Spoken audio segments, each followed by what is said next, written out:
Okay, this is 100% true, even though most people I tell this to in real life don't believe me. When I was really little, my parents would let me stay up late on the weekends and watch TV until I fell asleep. I really loved these times and would stay up later than anyone else, just because I could. Well, one Halloween night I was almost asleep on the couch when I heard a noise coming from our front porch. It was the sound of our old-fashioned porch swing moving back and forth. I was a little scared, so I crept towards the bay windows of my living room and peeked out towards the porch.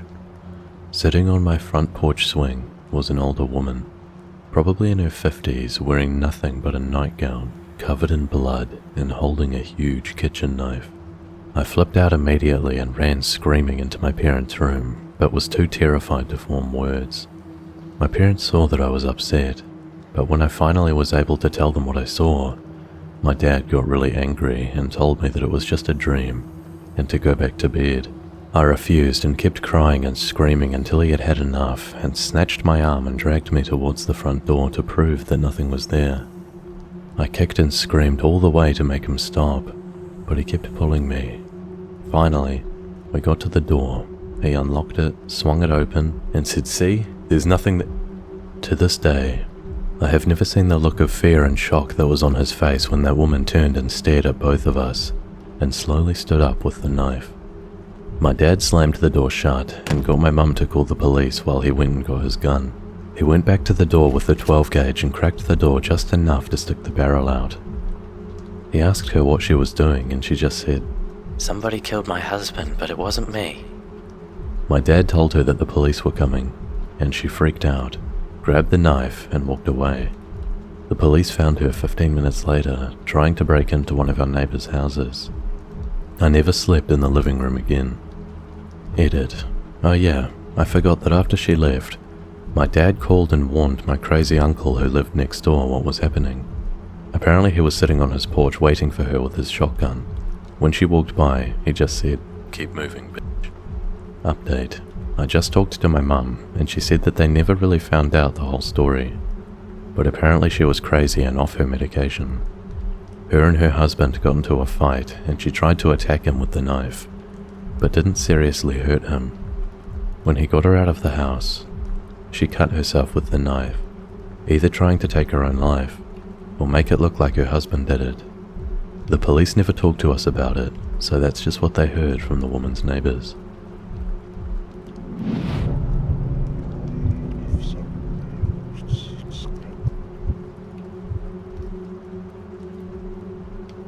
Around Halloween of 10 or 11, I'm in Texas living in an apartment with my then girlfriend who grew up Jehovah's Witness. She's never celebrated a birthday, let alone the best holiday of the year. But now that she's living by her own rules, she's up for some new experiences. She wants to wear a costume, walk the neighborhood streets, see some spooky stuff, the whole 9 yards. Halloween is my favorite time of year, so I'm more than happy to be the one to introduce it. The day of, we get our costumes. Nothing crazy. She paints her face up in zombie or some kind of ghoul-like fashion. I decide to go with those little latex pieces you glue to your face and blend in with flesh tone paint. It comes out great, better than I could have hoped. I've got one on my forehead that looks like a deep cut, and another that looks like a big hole has been ripped out of my cheek. I dripped some of that gelatinous fake blood that stays in place and looks fresh for hours. It looked real. We both admire it for the next few hours before the sun starts setting and we hit the streets. Our apartment complex is surrounded by neighborhoods, so we've got plenty of residential streets to walk down. We're having a great time looking at all the house decorations and kids wearing costumes. She's loving it, so much that she's ready to take it to the next level. She wants to go a few blocks up to the cemetery. I'm like, yeah, that's a Halloween thing, let's go. To get there, we've got to walk a little ways on a street that's pretty busy. It's extra busy this night. There's no sidewalk, just a bike lane wedged between the road and a grassy hill. We're walking against traffic. The sun is gone and it's just blinding yellow lights washing past us about every 3 seconds. The bike lane is steadily getting narrower and we're moving gradually up onto the hill, her walking a few paces ahead of me, and me starting to think this is getting a little sketchy. We're going along, stuck walking at the edge of this steep hill in the busy road, when suddenly I hear the rev of an engine. 2 headlights coming our way suddenly turn into 4 as a big Ford F-250 tries to go around the slower car in front of it. The truck tries to move around it on the bike lane.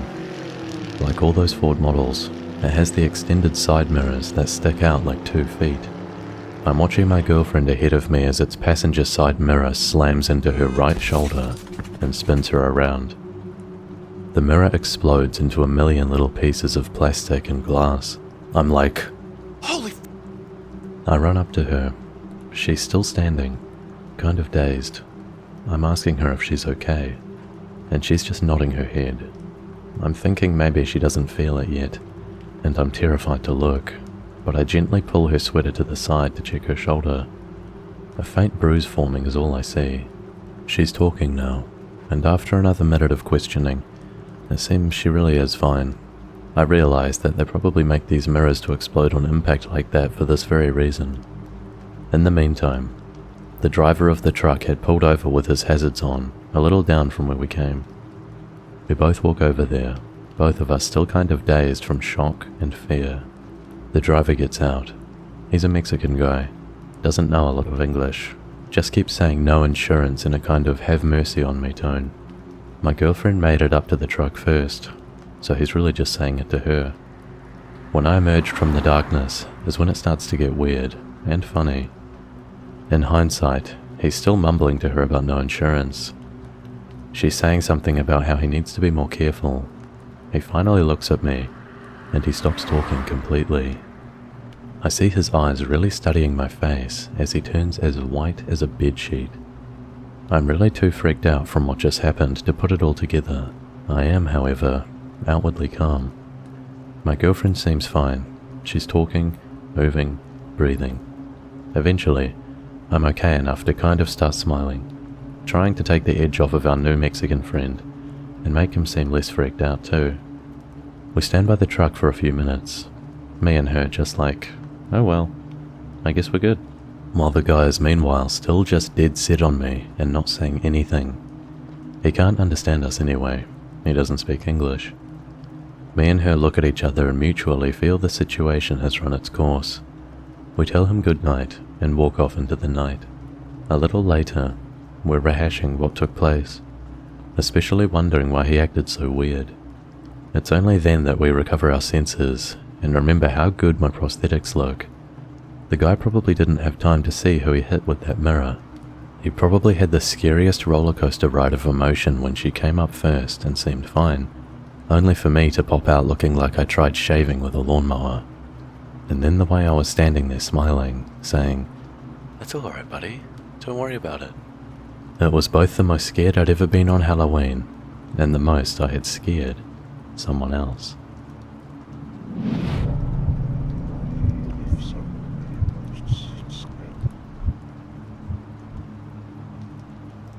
My family has always been big on Halloween.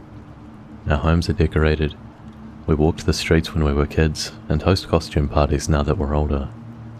I've got lots of good memories of the night with my 2 older brothers, mother, and friends.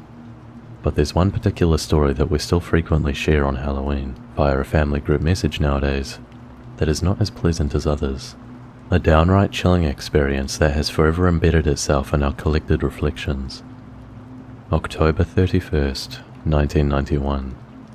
I had turned 2 in June and was already in my own bedroom, which was the designated nursery beforehand. We lived in a suburb of Houston, Texas, that is today a curved row of houses, but back then was a densely forested area. There was a large window in my room that looked across the backyard and into the woods beyond. On this particular Halloween, the moon was in a waning crescent shape and projected just enough light to see by. I had a big plastic cutout jack-o'-lantern hanging by a thumbtack on my wall, thin traces of splintered moonlight draped onto its big grinning face. An eerie setting indeed, for what is still my favourite night of the year. My mum, brothers, and I were all worn out after a lengthy candy excursion that went well past our usual bedtime. My 2 siblings had their own rooms, and my parents were watching Night of the Living Dead in the living room. I lay beneath the covers, taking in the sound of the swirling ceiling fan overhead, my drifting eyes looking toward my window. That's when I heard it, a faint scratching, like the pawing of a kitten on a glass door. Only, we didn't have a kitten, and there certainly wasn't a glass door in my room. I stirred, fully awake, wondering what that sound was. I listened carefully to the gentleness of the silence, the swirling of the ceiling fan, Barbara's scream from the living room television, a symphony of horns bursting to life as she was chased to her car by a horde of undead. Then it came again, a scratching sound, like fingernails at the base of my window now. I looked towards the window, nothing there. Slithers of Halloween moonlight passed through treetops and rushed into my bedroom. It came again, from something wholly unseen. A ghost? A murderer? This thing my brothers told me about called the boogeyman? Some other creature from the deep recesses of the forest? Scratching, scratching. Trying to break in? Trying to murder me? Trying to eat me? Or zap me to planets unknown? The invisible fingers of something that could only be lurking on the other side of my window. Finally, I couldn't restrain myself any longer. I screamed, like a 2-year-old had never screamed before. My mum came charging into my room, bursting the door open like a firefighter. I cried out to her that there was something at my window, and it was trying to get in. She heard the scratching sound too. Alarmed, she turned on the light and raced to the window. Nothing. No ghost, no murderer, no boogeyman. Not even a lizard or moth, not even a tree limb, but still, it scratched and scratched. My mum called for my dad, and by this time, my brothers were rushing into my room too, with pop guns in their hands. My dad stepped inside, hearing the scratching sound as well. He went to the window beside my mum, but turned around when he too saw nothing outside. Yet, it came again. Finally, we saw what it was. Scraping the wall just above my bed, just above my head, was the plastic cutout of the grinning jack-o'-lantern. It moved in the wind of my ceiling fan, the thumbtack having loosened its grip somehow. My dad took it down, and the scratching suddenly ceased. What a fright it was that Halloween night. My brothers still enjoy poking fun at me about it, although none of us are below the age of 30 anymore.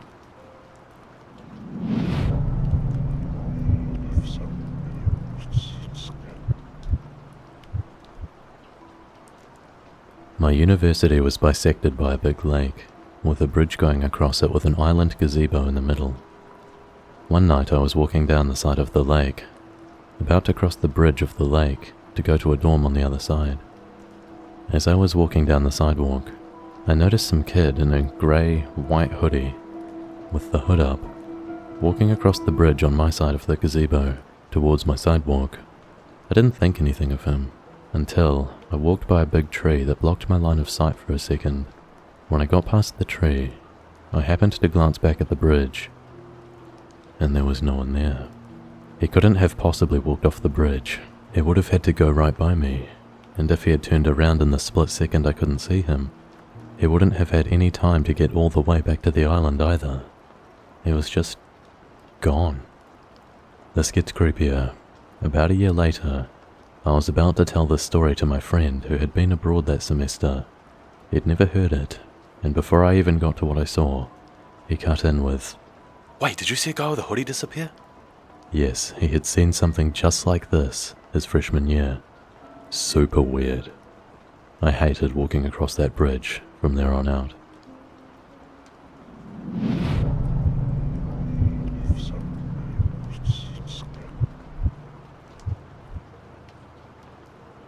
Back in high school, my buddy Jake and I considered ourselves goths and were super edgy. One Halloween night, we were bored and decided to do something spare of the moment. Jake had an old Ouija board, so we decided to go to the old cemetery and try it out. We'd heard the cemetery was haunted, but we didn't really believe in all that spooky stuff.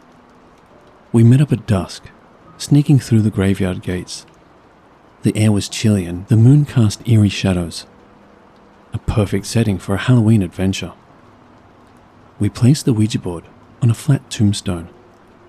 Jake was excited, grinning like a fool.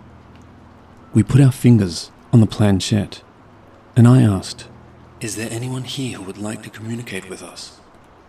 To our shock, the planchette started to shakily move. It moved to yes.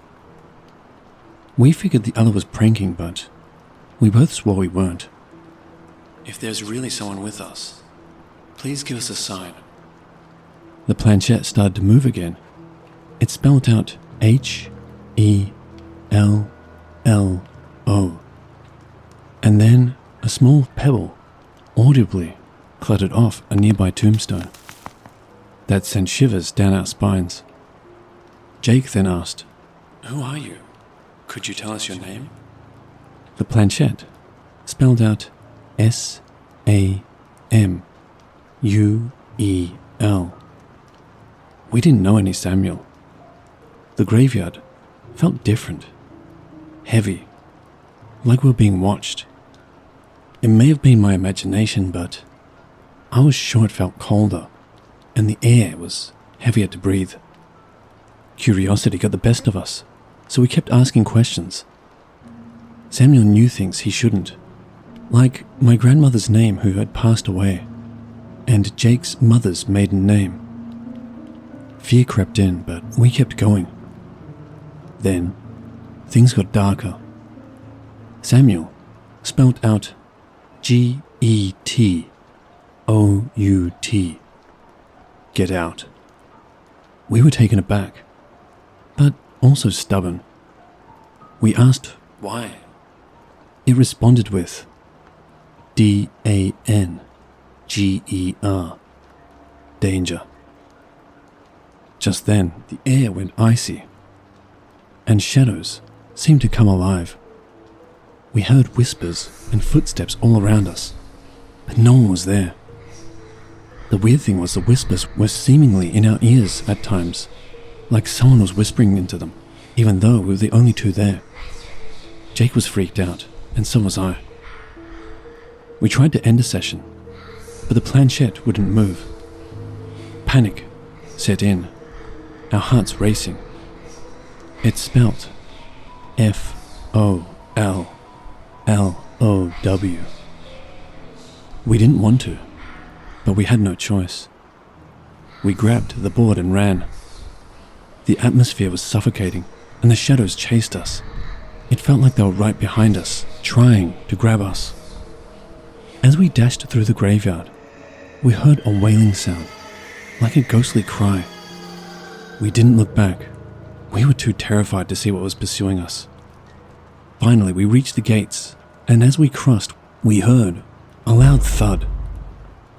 We glanced back, and there at the entrance was a figure, misty and ethereal.